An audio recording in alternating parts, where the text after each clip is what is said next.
So I'd just like to invite you both to speak on this, the relationship between laughter and resiliency, both for yourselves as people, but also for the role that it had in sharing Parnell's story through this documentary and through this film. When I first was conceiving this film, like humor was going to be an important, I want humor to be an important part, but it's being a documentary, you're never sure how that's going to come about, right?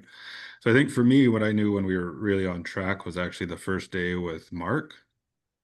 We were in his vehicle, and the story's in the film, but he just starts talking about like the haircuts, and that whole little sequence just became, in my mind, is like, okay, we're on the right path here. Like there's this other humanizing aspect where it's not, all sad story, because there's coming into the film, there was that fear for me that this story could just become overly sad or just only dealing with trauma. But once I heard that story, I was like, all right, well, this is going in. And the great thing is with our editor, with one of our editor, Jasleen Carr, she saw that immediately. And so like I didn't even give her any notes. I just said, oh, there's something really great in the first day, and blah blah blah. Like I was in production or I was moving to something else, and so I didn't have time to give her good clear notes. And she saw that and she immediately knew, and she cut that scene together of like the interview with Mark talking about the story of the Blackfoot haircuts and then us filming him on the streets, and so that or in his vehicle as we're driving through Lethbridge. And that was like such an important part for me in making this film, and I knew immediately that that's in the film no matter what. And yeah, so and I think Mark can kind of lead in here more about how much humor there is in Purnell's story and Purnell's character. Thanks, Damien. I, as you know, in any relationship or any getting to know somebody, most often, especially on the street, you watch out for yourself. You're careful of who there's a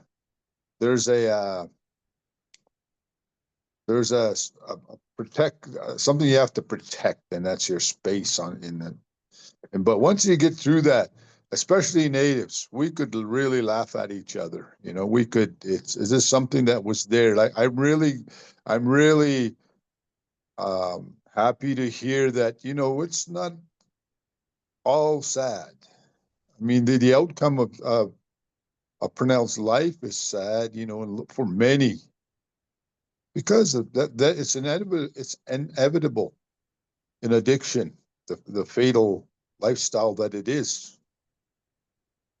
But the resilience, it shows up in the laughter, shows up in the way we even tease one another. I mean, driving away, I mean, I was standing there all stoic, right, backing up my brother here.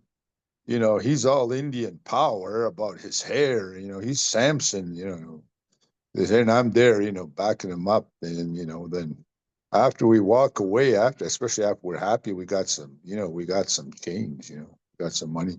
And then he says in Blackfoot, he just starts kind of laughing, It was funny. Yeah, he had been there. It was funny. I mean, it just broke down all my stoicism and everything. And I just burst out laughing too.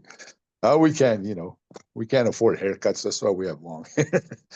That's just such a great example of how we on the street, you even put up an act or in any life situation. And as natives are good at that too. We're very, I've seen it in my life where, it cuts into the seriousness and realize there's more than just hardship in life. There's laughter. We find crazy situations to find some laughter in. So, well, I don't know how many situations I've been in where all the natives are laughing at something, but everyone else isn't. There's something just about our humor that stitches us together and creates these spaces where we can be each other with each other. And so I'll turn to the next question/invitation now. I'll try to keep a handle on my amount of rambling and leading into the question. But I tried to formulate this around the idea of belonging and creating community, because these themes showed up a lot in this film and in Purnell's story as well. And so this is kind of what I wanted to invite you to talk about. In what ways does sharing Purnell's story in this way, in the way that you have both shared it, both in the creation of the documentary, but also your participation in this film, how does that relate to community making in general? How does it relate to belonging and identity? And maybe if you have memory of this question as you're finishing up your answers and contributions as well, how does sharing Purnell's story in this way shift our meaning making that we have attached to the phrase Skoden? I think, for me, it's, to make this film and also prior to, quite, like I love memes. Like and I follow all the Indigenous meme accounts out there. They just in such a short, finite, um, image and word, we're able to, so much story and life experience is being able to be communicated. And so I've just had this huge love of memes. And so when the Skoden meme came out, I think we talked about in the film, that, I didn't have a great reaction to it. Like, it kind of annoyed me to see that, because I knew Purnell and I knew what might happen, or what might have had to take place for him to kind of have that photo taken. Because at the time in Lethbridge, there was a group of people who would go around documenting people who live on the streets or who are intoxicated, just to embarrass and shame them. So when I saw it, that's the story that I had of that image.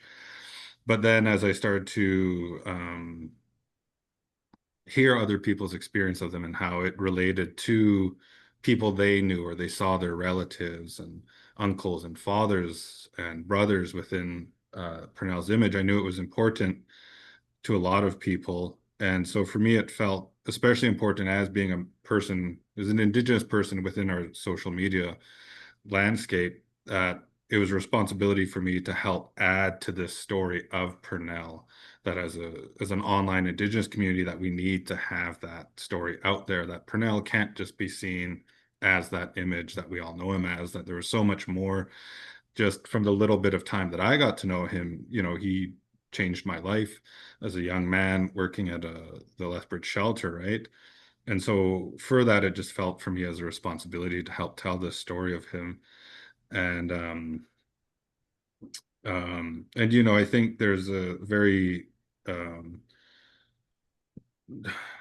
direct way of taking up space with the title, specifically hashtag Skoden. So every time someone talks about the film and talks about, kind of, we're taking space from the digital space for Purnell. Every time we use that title of the film in reference to this film, we're taking up space to go, hey, this is a real person, this is Purnell. So I think for me, that's how this is, I guess, a community engagement for me, of how I see it, is that we're kind of, like you're saying, expanding that narrative of Purnell and reclaiming some of that word to honor him and his story.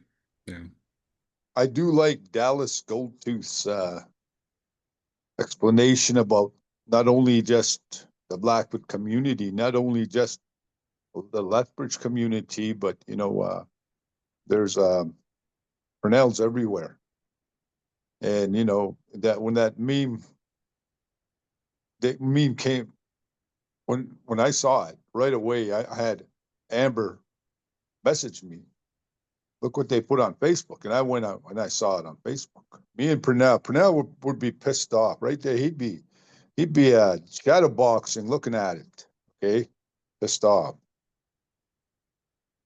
But no doubt, and I don't know how, maybe I don't know, half an hour at the longest later, we'd be laughing about it. We'd be laughing about that meme. That's the meme, but that's a survival thing. The way Skoden has been adopted everywhere. That's community. That's people. That's a people that relate. The spirit of that resilience shows how resilient we are and how related we are in our past, in our traumas, in our laughter. And Skoden brought a lot of people together. You know, I went to Winnipeg and got to patrol there with Sage Clan. Well, with the Bear Clan, we're called Bear Clan here. Say we're called Sage Clan, they're Bear Clan. We got to patrol them, and you know, we were saying it as little boys, little guys running around, scolded, just running off, and and all of a sudden now it's it's brought me kind of all over Canada. So thanks to Purnell, thanks to Buddy, and to all the people who picked up on the spirit of it's good. Even from something we've made, it's done good. This meme that was made intention, whether it was made, blatantly racist or just to make fun or just whatever, it's done good. I think, that's my opinion. So Thank you again for engaging me with these two questions. I think we have about 15 minutes-ish for audience Q&A.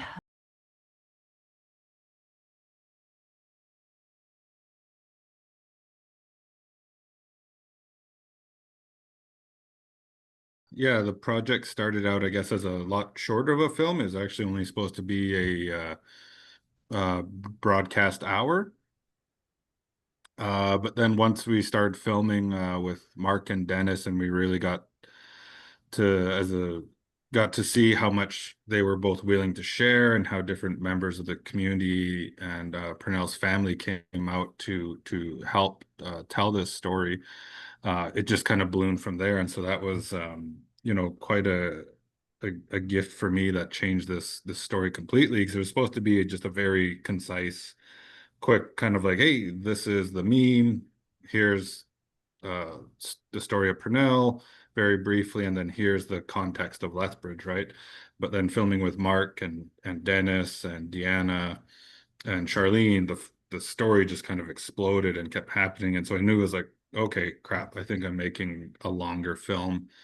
And I just really appreciate it for all the community members and family members of Purnell who came out to support and tell this story. And so it really goes to how much they were willing to share with me to tell Purnell's story. Yeah. for me, it's when Buddy began the filming, I had been about 10 years in sobriety, yet I went straight from sobering up to working with agencies in Lethbridge, with support agencies, with a number of different housing and even the police, even and City Hall. I got to rub shoulders with very influential people, and it kept me sober. So I now say that I'm 3.5 years in recovery, almost 14 years sobriety and about 3.5 years in recovery. So this film really was a blessing in disguise for him to come, and you see the scene there where that little park is where besides the loss of people, that little park was pretty powerful for me to all of a sudden, and it hit me so suddenly. Hey, I'm sitting here where I used to be with Purnell. Not only Purnell, there's others that are gone that used to sit in that little park where we go our own way. And I kind of mentioned that. I mentioned that, maybe I guess to say it now is I felt his presence, but it was good. And it hurt, but it was a healing hurt. Purnell's life has blessed mine, and now it can bless others too.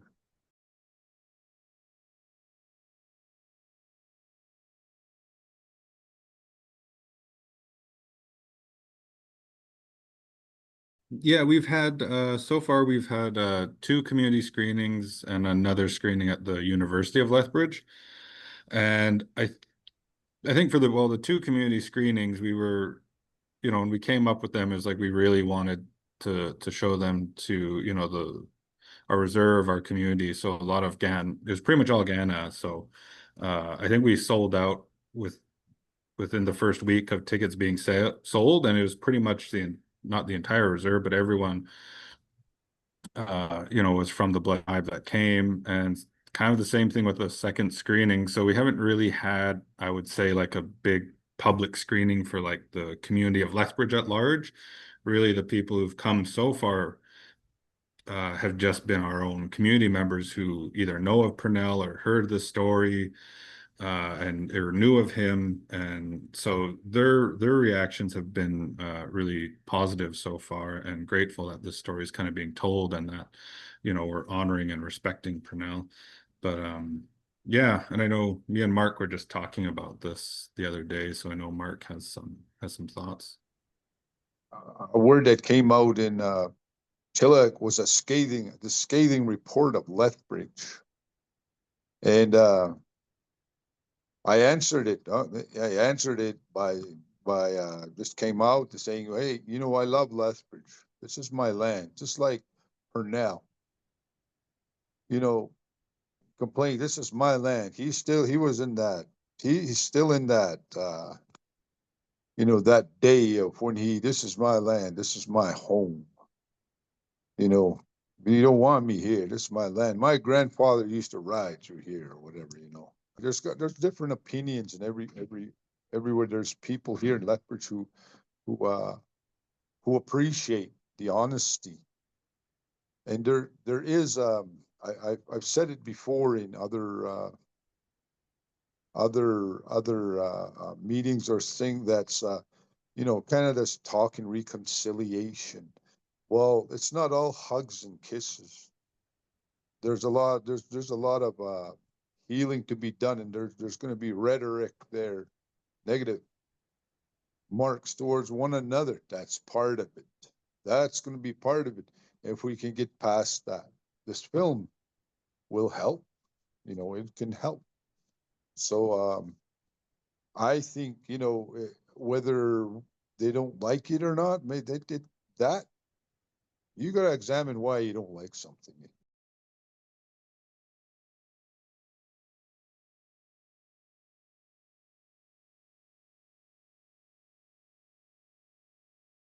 There really was no kind of discussion about really showing the full meme itself. And for me, there's a couple levels to it. Is one, like Mark is my uncle, and through the production, I ended up finding out Purnell is also my relative. Um, and so, I have this connection to community, and was given this responsibility by Mark and Dennis to tell Purnell's story. And so with that, I have a responsibility to them, especially Dennis, Purnell's older brother, of like, I got to make this film, and I am making it for Dennis and Mark in a way, right? Um, and with that, I just knew that I couldn't use the image because one, Dennis and his family had come out to not share that image anymore. And so I knew I had to respect that, but also we have to tell this story about it. But I also have this responsibility to Dennis and going like, yeah, I don't want to make this film and then to throw that image up there and have him being put back in that place that he didn't feel right. And has made public statements about that with the family of not wanting that image out there. So I knew as a responsibility for that, yeah, I just can't show it because I got to, as a, being from Kainai, I got to go and sit and show it to Dennis. And how am I going to do that with that image in the film? There's that level to it, but there's another level for me where it's, we all live in Canada, and I think this is also true for the States. When you start talking about the drunken Indian or something like that, I think we all have that image in our head. I don't think it's a far leap for any of us to go, what does that image look like? I think we all know that image, whether we actually show it or not, right? And I think for me, it was important to describe it, and because obviously we have to because we're telling the story about it, but I think it was more powerful in that way that I'm then making you as the audience members to then think about like, well, what are your own connections to that image and to that idea? And what do you see and how does it relate directly to your life? Not just specifically Purnell, because as we've said so much, is like, yes, we know Purnell, and Purnell is a very special person to those who knew him, but there's also so many other Purnells in different communities. And, I'm sure within your community and here in Concordia and the area that there are people like Purnell like that, right? And so I think it was important in that way of making the audience question that, and also out of respect for Purnell and his family. It's almost like maybe it's better you get to know the person and then look at the meme instead of we're very quick to judge first, and that judgment we kind of keep in our hearts and in our minds and what we see. Maybe it was best that the meme wasn't shown, and then read the story of Purnell, how we try to narrate the story, how we try to portray him as the many Purnells that are out there and Indigenous people. Now you look at the meme, and there's a story behind that meme.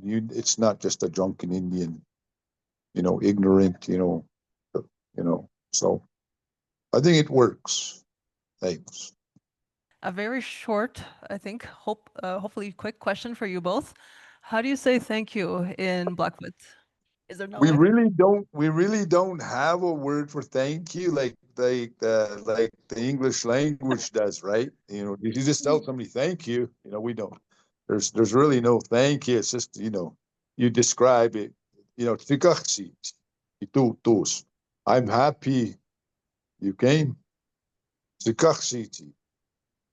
See, it's so I'm happy for the stories, for meeting you. There's just this. You just describe it. There's not just a single word, really. Yeah. Okay. So I'll thank you again in my language, since we had the word for it. Kichimigwech, and thank you for sharing the story with all of us, and thank you for being here in this capacity. And so thank you again. Yeah. No, thank you all for coming. Thank you.